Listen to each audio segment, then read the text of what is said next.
Naging usap-usapan sa Manila na mayroong magaganap na pagtitipon sa bahay ni Don Santiago de los Santos, kilala bilang Kapitan Tiago, noong huling araw ng Oktubre.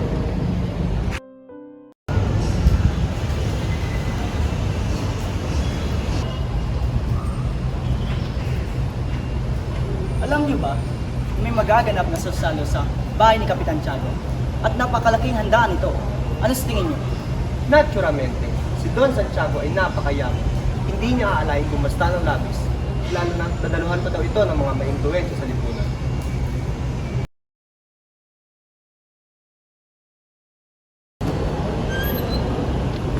Bienvenido mga Ginoo at Binibini, ikinagagala kong makita kayo lahat at mabuti ay kayo ay dumalo nito.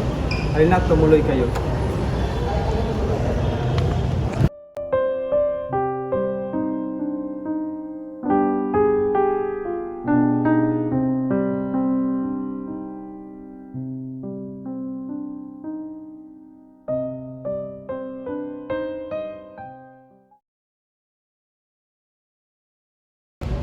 Noong unang pagdating ko dito sa Pilipinas, nadistino ako sa isang maliit na bayan at nilbiyan ng 3 taon. Mahal na mahal ako ng mga tao, ngunit kailangan kong lumisan sa mas malaking bayan ng San Diego at wala kang makita ang masasiyang tao doon dahil alam ko ang dahilan kung bakit at sasabihin ko na. Ang mga Indio, mga tamad, kaya ayoko sa mga Indio at ang bansang ito ay nakakayamot. Halatang iba ang pamahala dito kaysa sa Madrid. Magdandahan pa kayo sa mga sinabi mo, Padre Damaso, sapagkat nasa ilalim tayo ng lubong ng isang Indio. Tama siya, Reverensya. Baka magdamdam si Kapitan Tiago. Matagal lang hindi tinuturing ni Tiago ang kanyang sarili bilang Indio. Malayong malayo na siya sa ganoong klaseng walang galang tao. Sigurado naman ho, hindi kasing saklap yung nangyari sa inyo yung sa amin. Naku, nagsasayang ka lang ng pera sa pagpunta rito. Wala kang ibang kakainin kundi tinola at matutulog nang hindi nasisiyahan. Sa inyong paggalang po, Padre, sinasabi mo kanina ay ikay naninirahan sa bayan ng San Diego. Ngunit anong dahilan sa pag-alis mo sa bayan na iyon? Hindi naman sa ganon. May relihiyon man o wala, ang bayan na ito ay nawala na sa landas. Mas sinusuportaran pa ng gobernador ang mga erehe. Paumanhin, ngunit anong iyong ibig na ipaiwati, Padre? Kapag ang pare ay nagtapon ng katawan ng erehe sa labas ng sementeryo, walang pwede ang makialam. Naintindihan mo ba, Teniente Guevara? Ang iyong munting sinabi sa mga sandali ay nakapagpagalit sa akin. Ikaw ay masisi sa iyong sinambit.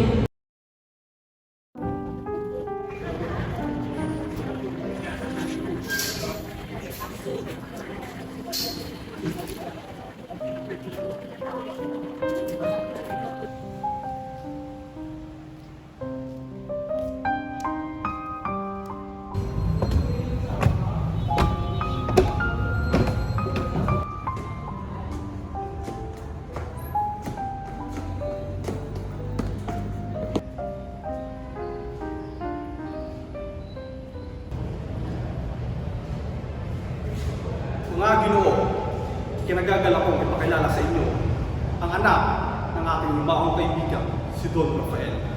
Kinagagala kong makilala. Sino ba yung bisitang kasama ni Don Santiago? Siya ay si Juan Crisostomo Ibarra. Nagmula pa siya ng Europa at sinundo ko siya mula sa kanyang paglalakbay.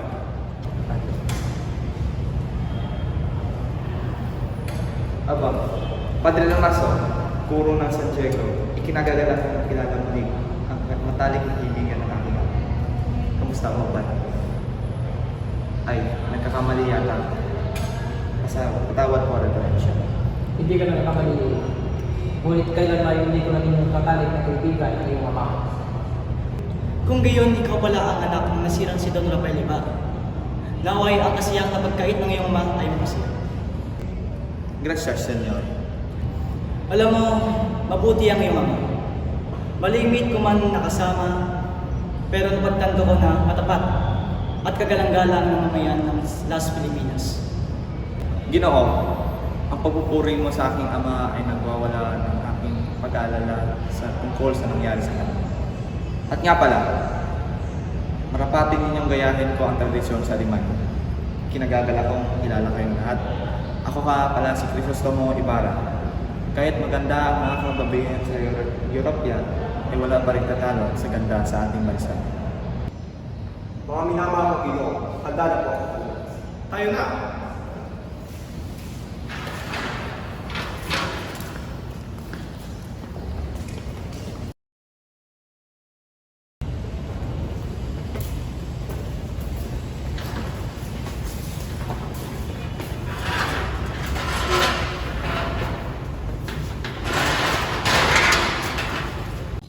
Sa iyo ang upuang ito, Padre Damaso. Mas nararapat kong umupo rito. Hindi, mas nararapat ka, Padre Sibylla.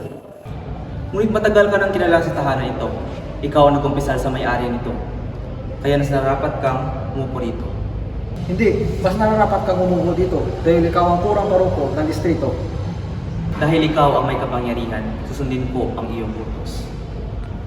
Hindi yun ang aking utos. Umupo ka na.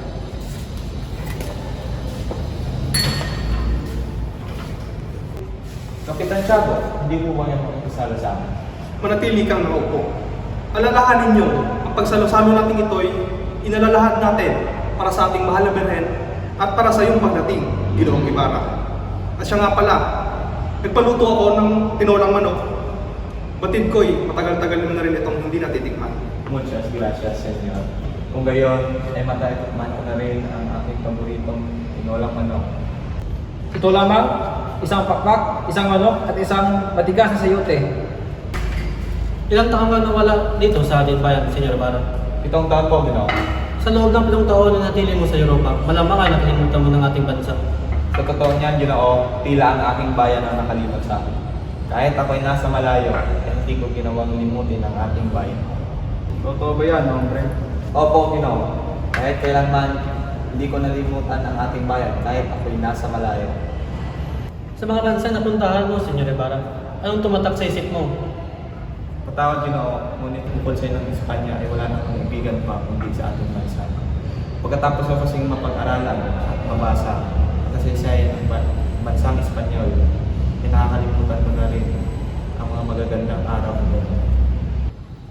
Kung ganon, isa kang bulag at hangalyo. Bakit ka pa magsasayang ng oras at pera pupunta ng Europa kung wala ka rin namang natutunan? Senyores, huwag kayong magtataka, ganyan-ganyan din ang pagtutulong sa amin ng aking dating kura nung ako'y bata. Isa kang kahihiyan. Paumanhin, Ginoo, hayaan niyo muna ako makapagpaalam. Natapos na rin naman ang importanteng usapan sa hapunang ito. Mag-inuman na lang tayo para sa Espanya at Las Pilipinas. Salud! Salud! Sandali lamang. Hindi ka na ba talaga mapipigilan sa iyong pag-alis? Paparating na si Maria Clara. Pasensya na po, Ginoo, ngunit masama na ang loob sa akin ng mga prayer. Pabalik na lang ako bukas. Muchas gracias sa hapon.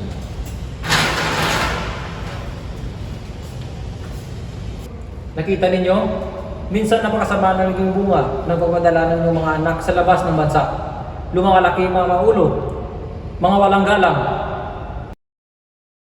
Mahal ko ang aking bayan, pagkat utang ko rito at magiging utang pa ang aking kaligayahan. Marami akong dapat paniwalaan sa Diyos, sapagkat nawalan ako ng pananalig sa tao. Ang maging masaya ay hindi nangungulugang magpakasawa sa kamangmangan. Hindi ang kriminal na pukawin ng puot ng iba, ngunit ang mga taong matapat. Napansin ko na ang kaunlaran o pagdurusa ng bawat tao ay sa direktang proporsiyon ng mga kalayaan nito o sa mga pagkiling nito na naaayon sa mga sakripisyo o pagkamakasarili ng mga ninuno nito. Ang plano kong pagpapatayo ay tiyak kong ikakaangat sa kaisipan ng mga kabataan dito sa Las Pilipinas. Ang kamangmangan ay isang uri ng pang-aalipin. Edukasyon lamang ang tanging solusyon upang ang mga mangmang ay maliwanagan. Ito ay kailangan natin upang maging maunlad ang bayan. At ito ang magpapalaya sa ating lahat. Ako si Crisostomo Ibarra at layunin kong alisin ang salot ng inang bayan sa masalimuot na kamangmangan. Muchas gracias, amigo.